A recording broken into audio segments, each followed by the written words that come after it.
કારણ કે એક વાત બહુ જ હકીકત છે કે તમે નક્કી કરેલા કામની સફળતા માટે તમે જે આયોજનો નક્કી કર્યા હોય, તમે જે એક્ઝિક્યુશન પ્રોસેસ કર્યા હોય, એમાંના 10 ફેક્ટર કદાચ તમારા કંટ્રોલમાં છે, પણ એ જ પ્રોજેક્ટના ફેલિયર માટેના બીજા 10 ફેક્ટર તમારા કંટ્રોલમાં નથી. જો આ વાત પણ તમને ઓછી મનાતી હોય તો પણ હું તમને લોજિકલી પ્રૂવ કરું. હું પ્રશ્ન પૂછે હાથ ઊંચો કરજો કે જે દિવસે સવારે તમે ટુ ડુ લિસ્ટ બનાવો છો કે આજે આ દિવસમાં મારે આટલા કામ પૂરા કરવા છે, 8, 10, 15, 25 કામ લખો અને સાંજ સુધીમાં બધા જ કામ પૂરા કર્યા હોય આંગળી ઊંચી કરો.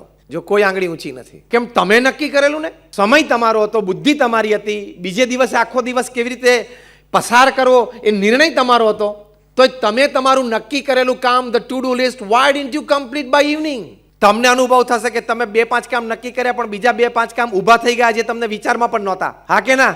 એનો મતલબ કે તમારા સમય ને તમારા આયોજન ઉપર ફક્ત તમારો કંટ્રોલ નથી, તમારા જ સમય ને તમારા જ આયોજન પર કોઈક ઐશ્વર્ય શક્તિનો પણ કંટ્રોલ છે, જેને પ્રારબ્ધ કહીએ છીએ, જેને ભગવાનની શક્તિ કહીએ છીએ. એટલે આ બધી વાત હું લોજિકલી સમજાવીશ. સત્શાસ્ત્રોમાં વાતો છે પણ હું તમને પ્રૂફ સાથે આ બધી વાત સમજાવીશ, તમારો યસનો લઈને. આપણને બધાને અનુભવ છે કે આપણે નક્કી કરેલા કામ દિવસ દરમિયાન સાંજે આપણે પૂરા નથી કરી શકતા, 2-5 રહી જાય છે, 15-25% રહી જાય છે, અને નક્કી ના કર્યા હોય, ધ્યાનમાં પણ ના હોય, કલ્પનામાં પણ ના હોય એવી વાતો આવીને ઊભી રહી જાય છે. That means somebody else is controlling your life.